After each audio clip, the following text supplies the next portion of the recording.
প্রবাসীদের ঈদ মানেই নতুন কাপড় আর ঘুরে বেড়ানো না, হাজার কিলোমিটার দূরে থেকেও পরিবারের মুখে হাসি ফোটানোর নামই ঈদ।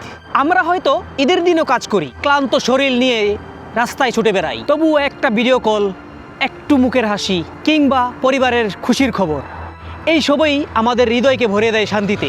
প্রবাসীদের সুখ আসলে নিজের জন্য না, পরিবারের সুখই আমাদের জন্য সবচেয়ে বড় আনন্দের। আজ আমি এই ভিডিওতে আপনাদেরকে শেয়ার করব কিভাবে এই ঈদের দিনেও নিজেকে খুশি রাখি আর কিভাবে ছোট ছোট মুহূর্তগুলো আমাদের জীবনে এনে দেয় বড় সুখ। আমি শেখ হাবিব, লিসবন, পর্তুগাল থেকে আপনাদের ভাই আছি আপনাদের সাথে। সো আর দেরি না করে শুরু করা যাক আজকের ভিডিও। অর্ডার পেয়ে গেলাম, বিশাল বড়, অলমোস্ট আপনার 8 ইউরো। একটা প্রবাসী কখন খুশি হয় জানেন? যে সময় নাকি আপনার ফ্যামিলি খুশি থাকে বা ফ্যামিলিকে আপনি হ্যাপি করতে পারেন, তখনই আপনি খুশি হন বা একটা প্রবাসী খুশি হয়। তো এমনই একটি ঘটনা আমার সাথে ঘটছে। তো এখানে তো জ্যাম লেগে রয়েছে কেন? প্রায় 2 কিলোমিটার দূরে থেকে আমার অর্ডারটা পিক আপ করতেই, বুঝছেন? তো একটু দেখে যেতে, এটা মার্কেশ কম্বল এলাকাটা বহুত ডেঞ্জারাস, এখানে প্রচুর পরিমাণে অ্যাক্সিডেন্ট হয়। প্রবাসীরা নিজের জীবনটাও দিয়ে দেয় এই ফ্যামিলির জন্যই। যখন এই ফ্যামিলি এই প্রবাসীর কষ্টগুলো বোঝে না, তখনই একটা প্রবাসী তার জীবনটা উৎসর্গ করে দেয়। তো খুশি কী কী কারণে হয়? যে সময় ফ্যামিলি খুশি থাকে সেই সময়ই একটা মানুষ খুশি হয় নর্মালি।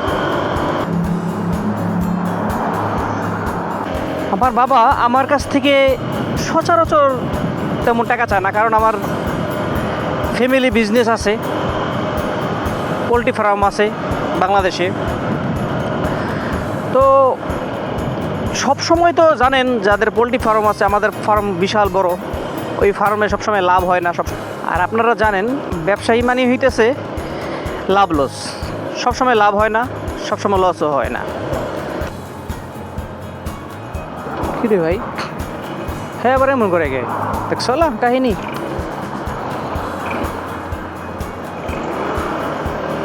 হাই রে, যার পিছে যাই হ্যাঁ ধোকা দেয়।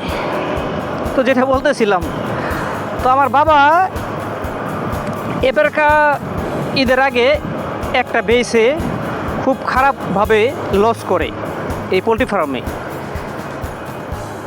তো লস করার পরে এখন আমার বাবার হাতে মানে ততটা টাকা নাই। তো দাঁড়ান আগে পিৎজাটা পিক আপ করে নিই। কেউ 3টা পিৎজা, সুন্দর একটা জায়গায় অর্ডারটা দিছে।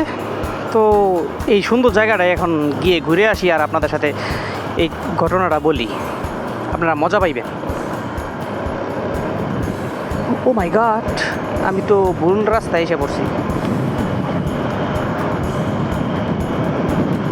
গেছিলাম ভুল রাস্তায়। তো টানেলের ভিতর দিয়ে যেতে আর কি। তো যেটা বলতেছিলাম যে আমার বাবার কাছে টাকা খুবই কম, তো আমার কাছেও বলতে পারতেছিল না। তো সচরাচর টাকা চায় না আমার বাবা আমার কাছে, কারণ আমি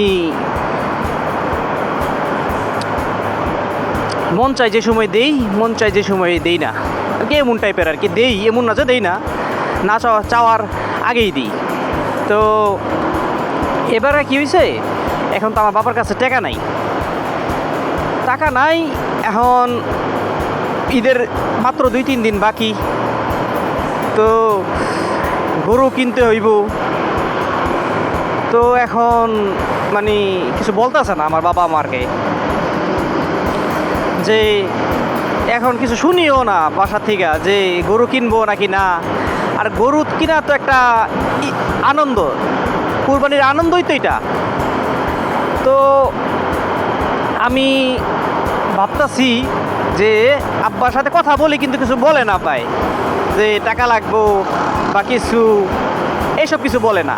দাঁড়ান এই টানেল থেকে বেরোয় নেই, কারণ টানেলের ভিতরে প্রচুর বাতাস আর ঘুমঘুম আওয়াজ, অনেক গাড়ি তো।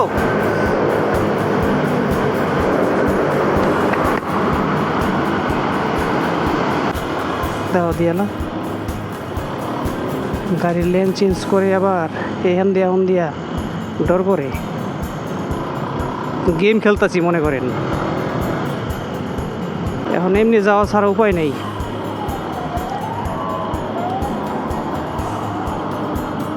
ও কাহিনী এই জায়গায় নাই, কাহিনী এই জায়গায় দেখো খাইছি ডুয়া।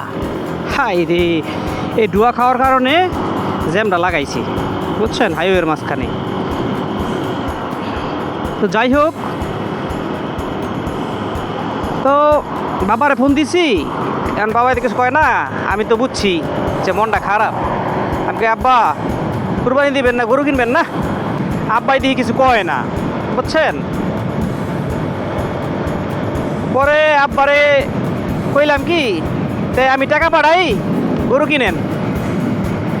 তো এই কথা শুন না আমার বাপে বিশাল খুশি হয়ে গেছে।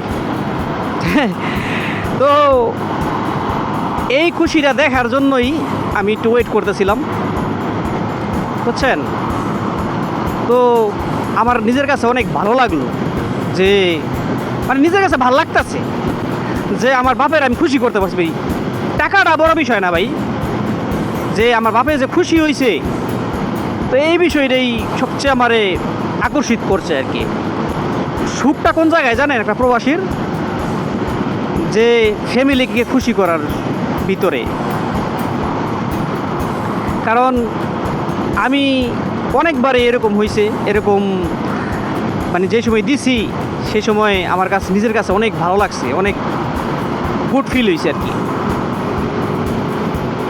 তো এখন আমরা যাইতেছি প্রায় 9 কিলোমিটার দূরে, আর আছে 4 কিলোমিটার। তো সুন্দর একটা জায়গা সামনে, যে জায়গায় যাইতেছি। ওরে বাবা রে বাবা, কি টান দিছি! আমি দিতে পারি, যাইতে পারি, কিন্তু আমি ভাই 100 খুব কম উঠাই। এই যে 80-90-তে যাইতেছি, এই ম্যাক্স স্পিড। বাতাস প্রচুর, কিন্তু ভালো লাগতেছে, কারণ গরমের সময় তো, তাই আর কি।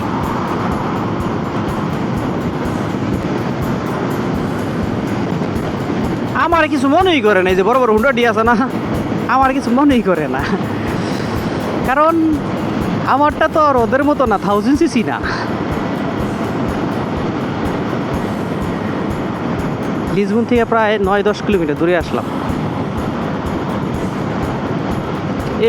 এইখানে তো দেখা যাইতেছে বিশাল জ্যাম।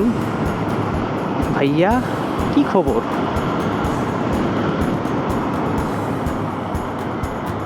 যাই আস্তে আস্তে যাই, কিছু করার না, বসছি প্রায়।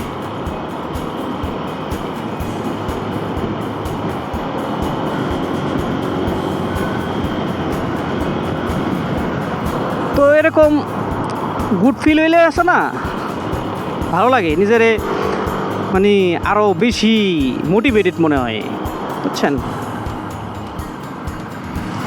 আরে গাড়িতে থামাই দিল একবারে।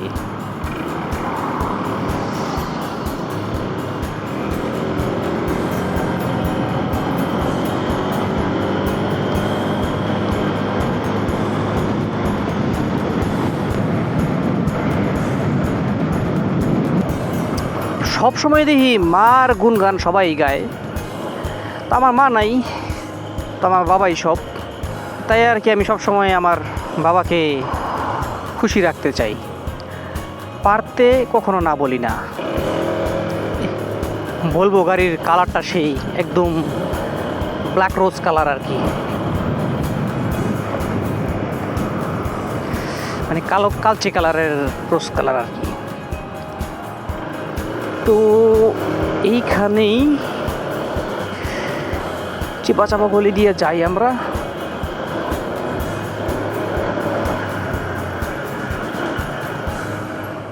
ভিউ আছে দেখেন এই যেখান থেকে, ওয়াও কত সুন্দর, মাশাআল্লাহ।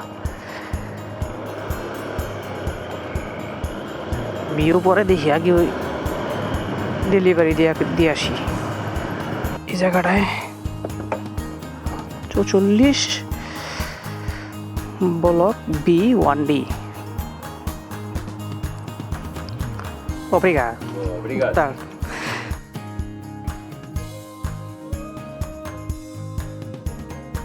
দেখেন সুন্দর একটা জায়গা, মাশাআল্লাহ, আল্লাহ তাআলার সৃষ্টি। দেখেন এখান থেকে কত সুন্দর না জায়গাটা। সামনে খেলার মাঠ, এই দেখেন গলফ খেলার মাঠ, এটা ওই সামনে দেখতে পাইতেছেন, বড় লোকের খেলা গলফ।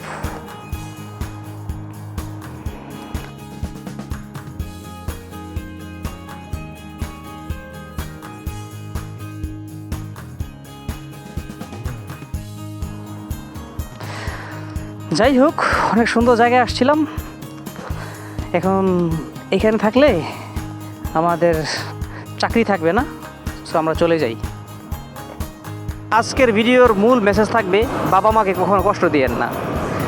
সবসময় আপনার সামর্থ্য অনুযায়ী আপনার বাবা মাকে আপনি সাহায্য করেন।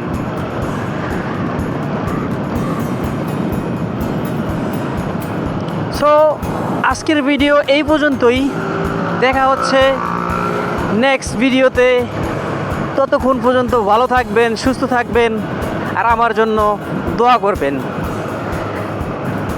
ভালো থাকবেন, আল্লাহ হাফেজ, love you all, tata, good bye, চাও।